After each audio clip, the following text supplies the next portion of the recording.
आज हम प्रेमचंद जी द्वारा लिखित कहानी अलगयोझा पढ़ेंगे। भोला महतो ने पहली स्त्री के मर जाने के बाद दूसरी सगाई की तो उसके लड़के रघु के लिए बुरे दिन आ गए। रघु की उम्र उस समय केवल 10 वर्ष की थी। चैन से गांव में गुल्ली डंडा खेलता फिरता था। माँ के आते ही चक्की में जुटना पड़ा। पन्ना रूपवती स्त्री थी और रूप और गर्व में चोली दामन का नाता है। वह अपने हाथों से कोई काम न करती। गोबर रघु निकालता, बैलों को सानी रघु देता, रघु ही जूठे बर्तन मांजता। भोला की आंखें कुछ ऐसी फिरी कि उसे अब रघु में सब बुराइयां ही बुराइयां नजर आती। पन्ना की बातों को वह प्राचीन मर्यादा अनुसार आंखें बंद करके मान लेता था।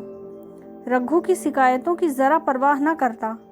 नतीजा यह हुआ कि रघु ने शिकायत करना ही छोड़ दिया। किसके सामने रोए? बाप ही नहीं, सारा गांव उसका दुश्मन था। बड़ा जिद्दी लड़का है। पन्ना को तो कुछ समझता ही नहीं। बेचारी उसका दुलार करती है, खिलाती पिलाती है। यह उसी का फल है।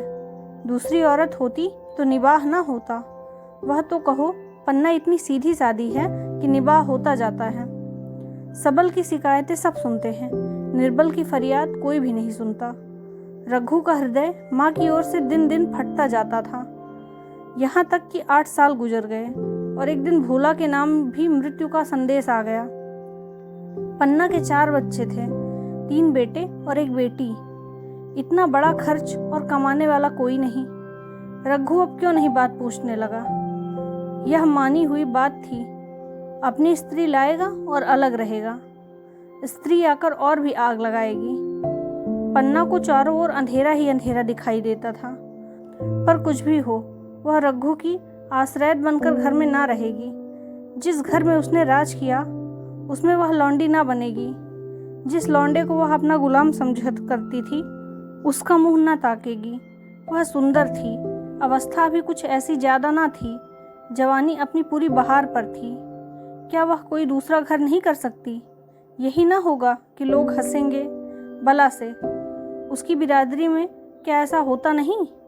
ब्राह्मण ठाकुर थोड़ी ही थी कि जो नाक कट जाएगी। यह तो उन्हीं ऊंची जातों में होता है कि घर में चाहे कुछ करो, बाहर पर्दा ढका रहे। वह तो संसार को दिखाकर दूसरा घर कर सकती है। फिर वह रघु की दबैल बनकर क्यों रहे? भोला को मरे 1 महीना गुजर चुका था। संध्या हो गई थी। पन्ना इसी चिंता में पड़ी हुई थी कि सहसा उसे ख्याल आया, लड़के घर में नहीं हैं। यह बैलों के लौटने की बेला है। कहीं कोई लड़का उनके नीचे ना आ जाए। अब द्वार कौन है जो उनकी देखभाल करेगा? रघु को मेरे लड़के फूटी आंख नहीं भाते, कभी हंसकर नहीं बोलता। घर से बाहर निकली तो देखा रघु सामने झोपड़े में बैठा ऊख की गडेरियां बना रहा है। लड़के उसे घेरे खड़े हैं और छोटी लड़की उसकी गर्दन में हाथ डाले उसकी पीठ पर सवार होने की चेष्टा कर रही है। पन्ना को अपनी आंखों पर विश्वास न आया। आज तो यह नई बात है। शायद दुनिया को दिखाता है कि मैं अपने भाइयों को कितना चाहता हूँ और मन में छुरी रखी हुई है। घात मिले तो जान ही ले ले। काला सांप है, काला सांप। कठोर स्वर में बोली, तुम सबके सब वहाँ क्या कर रहे हो? घर में आओ, सांझ की बेला है, गोरू आते होंगे। रघु ने बिनती नेत्रों से देखकर कहा, मैं तो हूँ ही काकी, डर किस बात का है? बड़ा लड़का केदार बोला, काकी रघु दादा ने हमारे लिए गाड़ियां बनाई है। यह देख, एक पर हम और खुन्नू बैठेंगे, दूसरे पर लक्ष्मण और झुनिया। दादा दोनों गाड़ियां खींचेंगे। यह कहकर वह एक कोने से 2 छोटी छोटी गाड़ियां निकाल लाया। 4 पहिए लगे थे।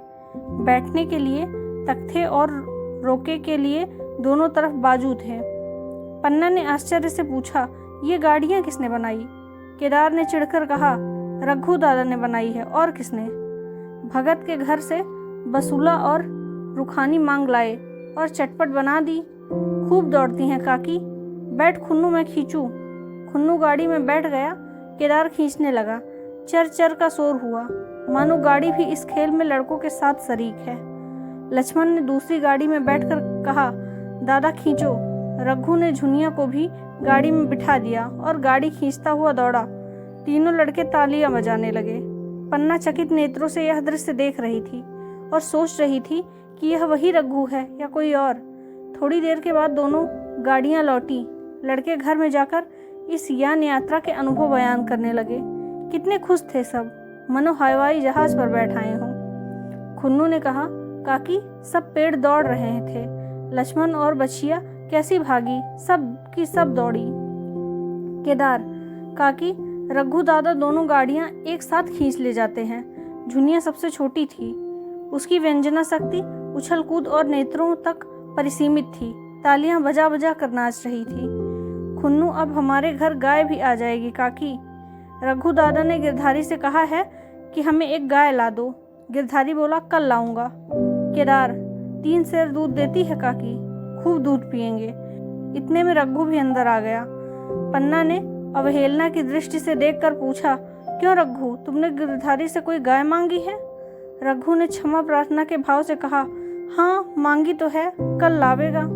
पन्ना, रुपए किसके घर से आएंगे यह भी सोचा है? रघु, सब सोच लिया है काकी, मेरी यह मुहर नहीं है, इसके 25 रुपए मिल रहे हैं। 5 रुपए बछिया के मुजरा दे दूंगा, बस गाय अपनी हो जाएगी। पन्ना सन्नाटे में आ गई। अब उसका अविश्वास मन ही मन रघु के प्रेम और सज्जनता को अस्वीकार न कर सका। बोली, मुहर क्यों बेच देते हो? गाय की अभी कौन जल्दी है, हाथ में पैसे हो जाए तो ले लेना। सूना सूना गला अच्छा ना लगेगा। इतने दिनों गाय नहीं रही तो क्या लड़के नहीं जिए? रघु दार्शनिक भाव से बोला, बच्चों के खाने पीने के यही दिन है काकी, इस उम्र में ना खाया तो फिर क्या खाएगा? मुहर पहनना मुझे अच्छा भी नहीं मालूम होता। लोग समझते होंगे कि बाप तो मर गया, इसे मुहर पहनने की सूझी है। भोला महतो गाय की चिंता ही में चल बसे। न रुपए आए न गाय मिली, मजबूर थे। रघु ने यह समस्या कितनी सुगमता से हल कर दी। आज जीवन में पहली बार पन्ना को रघु पर विश्वास आया। बोली, जब गहना ही बेचना है तो अपनी मुहर क्यों बेचेगा? मेरी हंसली ले आना। रघु, नहीं काकी, वह तुम्हारे गले में बहुत अच्छी लगती है, मर्दों को क्या, मुहर पहने या ना पहने। पन्ना, चल मैं बूढ़ी हुई, अब हंसली पहन कर क्या करना है? तू अभी लड़का है, तेरा गला अच्छा ना लगेगा। रघु मुस्कुराया, बोला, तुम अभी से कैसे बूढ़ी हो गई? गांव में है कौन तुम्हारे बराबर? रघु की सरल आलोचना ने पन्ना को लज्जित कर दिया। उसके रूखे मुरझाए मुख पर प्रसन्नता की लाली दौड़ाई। 5 साल गुजर गए। रघु का सा मेहनती, ईमानदार, बात का धनी दूसरा किसान गांव में न था। पन्ना की इच्छा के बिना कोई काम न करता। उसकी उम्र अब 23 साल की हो गई थी। पन्ना बार बार कहती, भैया बहू को विदा करा लाओ, कब तक नैहर में पड़ी रहेगी? सब लोग मुझी को बदनाम करते हैं कि यही बहू को नहीं आने देती, मगर रघु टाल देता था। कहता था, अभी जल्दी क्या है? उसे अपनी स्त्री के रंग ढंग का कुछ परिचय दूसरों से मिल चुका था। ऐसी औरत को घर में लाकर वह अपनी शांति में बाधा नहीं डालना चाहता था। आखिर एक दिन पन्ना ने जिद करके कहा, तो तुम ना लाओगे? कह दिया कि अभी ने कोई जल्दी नहीं है। तुम्हारे लिए जल्दी ना होगी, मेरे लिए तो जल्दी है। मैं आज आदमी भेजती हूँ। पछताओगी काकी, उसका मिजाज अच्छा नहीं है। तुम्हारी बला से जब मैं उससे बोलूँगी ही नहीं तो क्या वह हवा से लड़ेगी? रोटियां तो बना लेगी। मुझसे भीतर बाहर का सारा काम नहीं होता। मैं आज बुलाए लेती हूँ। बुलाना चाहती हो बुला लो, मगर फिर यह ना कहना कि महरिया को ठीक नहीं करता, उसका गुलाम हो गया। ना कहूँगी। जाकर 2 साड़ियाँ और मिठाई ले आ। तीसरे दिन मुलिया मैके से आ गई। दरवाजे पर नगाड़े बजे, सहनाइयों की मधुर ध्वनि आकाश में गूंजने लगी। मुंह दिखावे की रस्म अदा हुई। वह इस मरुभूमि में निर्मल जलधारा थी। गेहुआ रंग था, बड़ी बड़ी नोकीली पलकें, कपोलों पर हल्की सुर्खी, आंखों में प्रबल आकर्षण। रघु उसे देखते ही मंत्रमुग्ध हो गया। प्रातःकाल पानी का घड़ा लेकर चलती, तब उसका गेहुआ रंग प्रभात की सुनहरी किरणों से कुंदन हो जाता, मानो उषा अपनी सारी सुगंध, सारा विकास और उन्माद लिए मुस्कुराती चली आती हो। मुलिया मैके से ही जली भुनी आई थी। मेरा शौहर छाती फाड़ कर काम करे और पन्ना रानी बनी बैठी रहे, उसके लड़के रईस जादे बने घूमे। मुलिया से यह बर्दाश्त न होगा। वह किसी की गुलामी न करेगी। अपने लड़के तो अपने होते ही हैं, भाई किसके होते हैं? जब तक पर नहीं कर निकलेंगे, रघु को घेरे हुए हैं। ज्यों ही जरा सयाने हुए पर झाड़ कर निकल जाएंगे। बात भी न पूछेंगे। एक दिन उसने रघु से कहा, तुम्हें इस तरह गुलामी करनी हो तो करो, मुझसे ना होगी। रघु, तो फिर क्या करूं, तू ही बता। लड़के तो अभी घर का काम करने लायक भी नहीं हैं। मूलिया, लड़के रावत के हैं, कुछ तुम्हारे नहीं हैं। यही पन्ना है जो तुम्हें दाने दाने के लिए तरसाती थी। सब सुन चुकी हूँ, मैं लौंडी बनकर ना रहूंगी। रुपए पैसे का मुझे हिसाब नहीं मिलता। ना जाने तुम क्या लाते हो और वह क्या करती है। तुम समझते हो रुपए घर में ही तो हैं, मगर देख लेना तुम्हें जो एक फूटी कौड़ी भी मिली तो। रघु, रुपए पैसे तेरे हाथ में देने लगूं तो दुनिया क्या कहेगी, यह तो सोच। मूलिया, दुनिया जो चाहे कहे, दुनिया के हाथे बिकी नहीं हूँ। देख लेना भाड़ लीप पर हाथ काला ही रहेगा। फिर तुम अपने भाइयों के लिए मरो, मैं क्यों मरूं? रघु ने कुछ जवाब ना दिया। उसे जिस बात का भय था वह इतनी जल्दी सिर पर आड़ी। अब अगर उसने बहुत तत्थो धम्भो किया तो साल 6 महीने और काम चलेगा। बस आगे यह ढोंगा चलता नजर नहीं आता। बकरे की अम्मा कब तक खैर मनाएगी। एक दिन पन्ना ने महुए का सुखावन डाला। बरसात शुरू हो गई। बखार में अनाज गीला हो रहा था। मूलिया से बोली, बहू जरा देखती रहना, मैं तालाब से नहा आऊं। मूलिया ने लापरवाही से कहा, मुझे नींद आ रही है, तुम बैठकर देखो। एक दिन ना नहाओगी तो क्या हो जाएगा। पन्ना ने साड़ी उतार कर रख दी, नहाने ना गई। मूलिया का वार खाली गया। कई दिन के बाद एक शाम को पन्ना धान रोप कर लौटी। अंधेरा हो गया था। दिन भर की भूखी थी। आशा थी कि बहू ने रोटी बनाकर रखी होगी, मगर देखा तो चूल्हा ठंडा पड़ा हुआ था और बच्चे भूख के मारे तड़प रहे थे। पन्ना ने आहिस्ता से पूछा, आज अभी चूल्हा नहीं जला क्या? केदार ने कहा, आज दोपहर को ही चूल्हा नहीं जला काकी, भाभी ने कुछ नहीं बनाया। पन्ना, तो तुम लोग ने कुछ नहीं खाया क्या? केदार, कुछ नहीं, रात की रोटियां थी, खुन्नू और लक्ष्मण ने खाई, मैंने सत्तू पी लिया। पन्ना, और बहू? केदार, वह पड़ी सो रही है, कुछ नहीं खाया। पन्ना ने उसी वक्त चूल्हा जलाया और खाना बनाने बैठ गई। आटा गूंथती थी और रोती थी। क्या नसीब है। दिन भर खेत में जली, घर आई तो चूल्हे के सामने जलना पड़ा। केदार का 14वां साल था। भाभी के रंग ढंग देखकर सारी स्थिति समझ रहा था। बोला, काकी, भाभी अब तुम्हारे साथ रहना ही नहीं चाहती। पन्ना ने चौंक कर पूछा, क्या कुछ कहती थी क्या? केदार, कहती कुछ नहीं है, मगर उनके मन में यही बात है। फिर तुम क्यों नहीं उसे छोड़ देती? जैसे चाहे रहे, हमारा भी भगवान है। पन्ना ने दांतों से जीभ दबाकर कहा, चुप, मेरे सामने ऐसी बात भूल कर भी ना करना। रघु तुम्हारा भाई नहीं, तुम्हारा बाप है। मूलिया से कभी बोलोगे तो समझ लेना जहर खा लूंगी। दशहरे का त्योहार आया।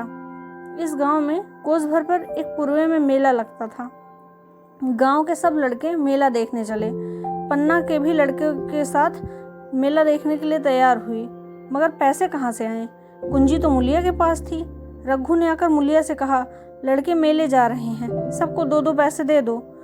मूलिया ने त्योरियां चढ़ाकर कहा, पैसे घर में नहीं हैं। रघु, अभी तो तिलहन बिका था, क्या इतनी जल्दी रुपए उठ गए? मूलिया, हाँ उठ गए। रघु, कहाँ उठ गए, जरा सुनो। आज त्योहार के दिन लड़के मेला देखने ना जाएंगे? मूलिया, अपनी काकी से कहो पैसे निकाले, गाड़ कर क्या करेंगे? खूंटी पर कुंजी लटक रही थी। रघु ने कुंजी उतारी और चाहा कि संदूक खोले कि मूलिया ने उसका हाथ पकड़ लिया और बोली, कुंजी मुझे दे दो, नहीं तो ठीक ना होगा। खाने पहनने को भी चाहिए, कागज किताब को भी चाहिए, उस पर मेला देखने को भी चाहिए। हमारी कमाई इसलिए नहीं है कि दूसरे खाएं और मूछों पर ताव दें। पन्ना ने रघु से कहा, भैया पैसे क्या होंगे, लड़के मेला देखने न जाएंगे। रघु ने झिड़क कर कहा, मेला देखने क्यों न जाएंगे, सारा गांव जा रहा है, हमारे ही लड़के न जाएंगे? यह कहकर रघु ने अपना हाथ छुड़ा लिया और पैसे निकालकर लड़कों को दे दिए, मगर कुंजी जब मूलिया को देने लगा तब उसने उसे आंगन में फेंक दिया और मुंह लपेट कर लेट गई। लड़के मेला देखने ना गए। इसके बाद 2 दिन गुजर गए। मूलिया ने कुछ नहीं खाया और पन्ना भी भूखी रही। रघु कभी इसे मनाता कभी उसे, पर यह ना उठती ना वह। आखिर रघु ने हैरान होकर मूलिया से पूछा, कुछ मुंह से तो कह, चाहती क्या है? मूलिया ने धरती को संबोधित करके कहा, मैं कुछ नहीं चाहती, मुझे मेरे घर पहुंचा दो। रघु, अच्छा उठ, बना खा, पहुंचा दूंगा। मूलिया ने रघु की ओर आंखें उठाई। रघु उसकी सूरत देखकर डर गया। वह माधुर्य, वह मोहकता, वह लावण्य गायब हो गया। दांत निकल आए थे, आंखें फट गई थी और नथने फड़क रहे थे। अंगारों की सी लाल आंखें देखकर बोली, अच्छा तो काकी ने यह सलाह दी है, यह मंत्र पढ़ाया है। तो यहाँ ऐसी कच्ची नहीं हूँ, तुम दोनों की छाती पर मूंग दलूंगी। हो किस फेर में तुम लोग? रघु, अच्छा तो मूंग ही दल लेना, कुछ खा पी तो ले, तभी तो मूंग दल सकेगी। मूलिया, अब तो तभी मुंह में पानी डालूंगी जब घर अलग हो जाएगा, बहुत झेल चुकी, अब नहीं झेला जाता। रघु सन्नाटे में आ गया। 1 मिनट तक उसके मुंह से आवाज ही न निकली। अलग होने की उसने स्वप्न में भी कल्पना न की थी। उसने गांव में 2-4 परिवारों को अलग होते देखा था, वह खूब जानता था। रोटी के साथ लोगों के हृदय भी अलग हो जाते हैं, अपने हमेशा के लिए गैर हो जाते हैं, फिर उसने वही नाता रह जाता है जो गांव के और आदमियों से। रघु ने मन ही में ठान लिया था कि इस विपत्ति को घर में ना आने दूंगा, मगर होनहार के सामने उसकी एक न चली। आह, मेरे मुंह पे कालिख ना लगेगी। दुनिया यही कहेगी कि बाप के मर जाने पर 10 साल भी ना एक साथ निभाव हो सका। फिर किससे अलग हो जाऊं? जिनको गोद में खिलाया, जिनको बच्चों की तरह पाला, जिनके लिए तरह तरह के कष्ट झेले, उन्हीं से अलग हो जाऊं? अपने प्यारों को घर से निकाल बाहर फेंक करूं?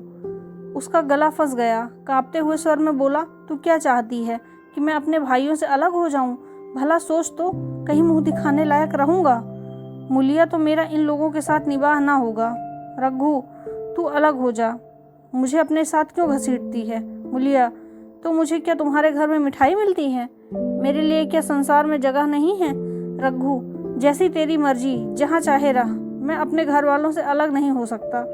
जिस दिन इस घर में 2 चूल्हे जलेंगे, उस दिन मेरे कलेजे के 2 टुकड़े हो जाएंगे। मैं यह चोट नहीं सह सकता। तुझे जो तकलीफ हो वह मैं दूर कर सकता हूँ। माल असबाब की मालकिन तू ही है, अनाज पानी तेरे ही हाथ में है, अब रह क्या गया है? अगर कुछ काम धंधा करना नहीं चाहती तो मत कर। भगवान ने मुझे सामर्थ्य दी है तो मैं तुझे तिनका भी ना उठाने देता। तेरे यह सुकुमार हाथ पाँव मेहनत मजदूरी करने के लिए नहीं बनाए गए हैं, मगर क्या करूं, अपना कुछ बस ही नहीं है। फिर भी तेरा जी काम करने को नहीं कहता तो कुछ मत कर, मगर मुझसे अलग होने की बात ना कहा, तेरे पैरों पड़ता हूँ। मूलिया ने सिर से आंचल खिसकाकर और जरा समीप आकर बोला, काम करने से नहीं डरती, ना बैठे बैठे खाना ही चाहती हूँ, मगर मुझसे किसी की धौंस नहीं सही जाती। तुम्हारी ही काकी घर का काम काज करती हैं तो अपने लिए करती हैं, अपने बाल बच्चों के लिए करती हैं, मुझ पर कुछ एहसान नहीं कर देती, फिर मुझ पर धौंस क्यों जमाती हैं? उन्हें अपने बच्चे प्यारे होंगे, मुझे तो तुम्हारा आसरा है। मैं अपनी आंखों से यह नहीं देख सकती कि सारा घर जो चैन से है, जरा जरा के बच्चों को तो दूध पिए, और जिसके बलबूते पर गृहस्थी बनी है वह मट्ठे को भी तरसे, कोई उसका पूछने वाला ही ना हो। जरा अपना मुंह तो देखो, कैसी सूरत निकल आई है। औरों के तो 4 बरस में अपने पट्टे तैयार हो जाएंगे, तुम तो 10 साल में खाट पर पड़ जाओगे। बैठ जाओ, खड़े क्यों हो? क्या मार कर भागोगे? मैं तुम्हें जबरदस्ती ना बांध लूंगी, या मालकिन का हुक्म नहीं है। सच कहूँ तुम बड़े कठ कलेजे हो। मैं जानती ऐसे निर्मोहिया से पाला पड़ेगा तो इस घर में भूल के भी ना आती भी तो मन ना लगाती, मगर अब तो मन तुमसे लग गया। घर भी जाऊं तो मन यहाँ ही रहेगा, और तुम जो हो मेरी बात नहीं पूछते। मूलिया की ये रसीली बातें रघु पर कोई असर न डाल सकी। वह उसी रुखाई में बोला, मूलिया, मुझसे यह ना होगा। अलग होने का ध्यान करते ही मेरे मन में न जाने कैसा हो जाता है। यह चोट मुझसे ना सही जाएगी। मूलिया ने परिहास करके कहा, तो चूड़ियाँ पहनकर अंदर बैठो ना, लाओ मैं मूछें लगा लूँ। मैं तो समझती थी कि तुमसे भी कुछ कसबल है, अब देखती हूँ तो निरे मिट्टी के लोदे हो। पन्ना दालन में खड़ी दोनों की बातचीत सुन रही थी, अब उससे ना रहा गया। सामने आकर रघु से बोली, जब वह अलग होने के पर तुली हुई है तो फिर तुम क्यों उसे जबरदस्ती मिलाए रखना चाहते हो? तुम उसे लेकर रहो, हमारे भगवान मालिक हैं। जब महतो मर गए थे और कहीं पत्ती की भी छाह ना थी, जब उस वक्त भगवान ने निभाह दिया तो अब क्या डर है? अब तो भगवान की दया से तीनों लड़के सयाने हो गए हैं, अब कोई चिंता नहीं है। रघु ने आंसू भरी आंखों से पन्ना को देखकर कहा, काकी तू भी पगला गई है क्या? जानती नहीं 2 रोटियां होते ही 2 मन भी हो जाते हैं। पन्ना, जब वह मानती ही नहीं है तो तुम क्या करोगे? भगवान की मर्जी होगी तो क्या करेगा? परालब्ध में जितने दिन एक साथ रहना लिखा था उतने दिन रहे, अब उसकी मर्जी यही है तो यही सही। तुमने मेरे बाल बच्चों के लिए जो कुछ किया वह भूल नहीं सकती। तुमने इनके सिर पर हाथ न रखा होता तो आज इनकी न जाने क्या गति होती, न जाने किसके द्वार पर ठोकरें खाते होते, न जाने कहाँ कहाँ भीख मांगते फिरते। तुम्हारा एहसान मरते दम तक गाऊंगी। अगर मेरी खाल तुम्हारे जूते बनाने के काम आए तो खुशी से दे दूंगी। चाहे तुमसे अलग हो जाऊं, पर जिस घड़ी पुकारोगे कुत्ते की तरह दौड़ती आऊंगी। यह भूल कर भी ना सोचना कि तुमसे अलग होकर मैं तुम्हारा बुरा चाहूंगी। जिस दिन तुम्हारा अनफल मेरे मन में आएगा उसी दिन विष खाकर मर जाऊंगी। भगवान करे तुम दूधो नहाओ पूतो फलो। मरते दम तक यही आशीष मेरे रोए रोए से निकलेगा। और अगर लड़के भी अपने बाप के हैं तो मरते दम तक तुम्हारा पोस मानेंगे। यह कहकर पन्ना रोती हुई वहां से चली गई। रघु वही मूर्ति की तरह बैठा रहा। आसमान की ओर टकटकी लगी थी और आंखों में आंसू बह रहे थे। पन्ना की बातें सुनकर मुलिया समझ गई कि अपने पौ बारह है। चटपट उठी, घर में झाड़ू लगाई, चूल्हा बनाया और जलाया और कुएं से पानी लाने चली गई। उसकी टेक पूरी हो गई थी। गांव में स्त्रियों के दो दल होते थे, एक बहुओं का, दूसरी सासों का। बहुएं सलाह और सहानुभूति के लिए अपने दल में जाती हैं, सासें अपने दल में। दोनों पंचायतें अलग अलग होती। मुलिया को कुएं पर 2-3 बहुएं मिल गई। एक ने पूछा, आज तो तुम्हारी बुढ़िया बहुत रोध हो रही थी। मुलिया ने विजय के गर्व से कहा, इतने दिनों से घर की मालकिन बनी हुई है, राजपाट छोड़ने पर किसको अच्छा लगता है। बहन, मैं उनका बुरा नहीं चाहती, लेकिन एक आदमी की कमाई कहाँ तक बरकत होगी। मेरे भी तो यही खाने पीने पहनने ओढ़ने के दिन हैं। अभी उनके पीछे मरो, फिर बाल बच्चे हो जाए, उनके पीछे मरो, सारी जिंदगी रोते ही कट जाएगी। एक बहू ने कहा, बुढ़िया यही चाहती है कि यह सब जन्म भर लौंडी बनी रहे, मोटा झोटा खाएं और पड़ी रहे। दूसरी बहू, किसी भरोसे कोई मरे। अपने लड़के तो बात नहीं पूछते, पराए लड़के क्या भरोसा। क्या इनके हाथ पैर हो जाएंगे फिर कौन पूछता है। अपनी अपनी महरिया का मुंह देखेंगे। पहले ही से फटकार देना अच्छा है, फिर तो कोई कलंक ना होगा। मुलिया पानी लेकर गई, खाना बनाया और रघु से बोली, जाओ नहाओ, रोटी तैयार है। रघु ने मानो सुना ही नहीं, सिर पर हाथ रखकर द्वार की तरफ ताकता रहा। मुलिया, क्या कहती हूँ, कुछ सुनाई नहीं देता। रोटी तैयार है, जाओ नहाओ। रघु, सुन तो रहा हूँ, क्या बहरा हूँ। रोटी तैयार है तो जाकर खा ले, मुझे भूख नहीं है।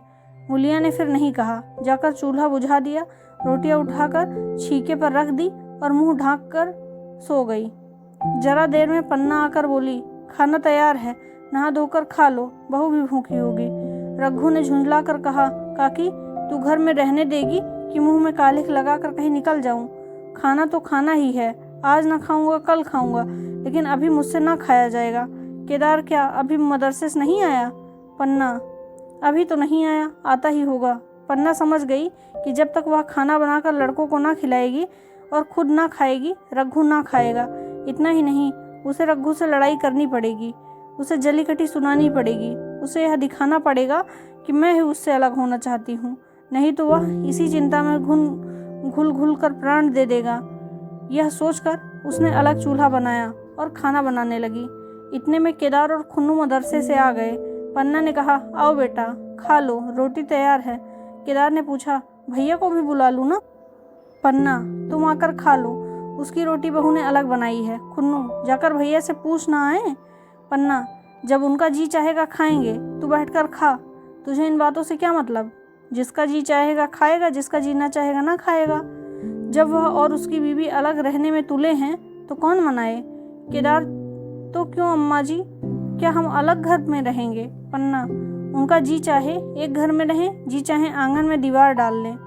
खुन्नू ने दरवाजे पर आकर झाँका, सामने फूस की झोपड़ी थी, वहीं खाट पर पड़ा रघु नारियल पी रहा था।